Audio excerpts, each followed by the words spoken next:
Hammad bin Basheer. Hi കൂട്ടുകാരെ, നിങ്ങൾക്കെല്ലാവർക്കും എന്നെ മനസ്സിലായോ? നമ്മുടെ കേരളത്തിൻ്റെ ഔദ്യോഗിക വൃക്ഷം തെങ്ങിൽ നിന്നുമാണ് ഞാനുണ്ടായത്. എൻ്റെ അമ്മയെ കൽപ്പവൃക്ഷം എന്നും വിളിക്കാറുണ്ട്. സെപ്റ്റംബർ 2 ലോക നാളികേര ദിനമായി അറിയപ്പെടുന്നു. ഞാനും വിത്താണ് കേട്ടോ. ഇത്രയും വലുപ്പവും ഉള്ളിൽ വെള്ളവും നിറഞ്ഞ ഞാൻ സ്വാദിഷ്ടമായ ഒരു ആഹാരം കൂടിയാണ്. എൻ്റെ ഉള്ളിലെ കാമ്പെടുത്ത് വിവിധതരം പലഹാരങ്ങളും കറിക്കൂട്ടുകളും ഉണ്ടാക്കുന്നു.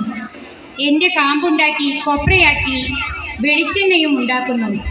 ഞാൻ ആദ്യം തെങ്ങിൽ പൂക്കുലയായും, പിന്നീട് മച്ചിങ്ങയായും, പിന്നെ ഇളനീരായും, പിന്നീട് പക്വതയും കരുത്തും ആർജിച്ച ഒരു തേങ്ങയായും മാറി.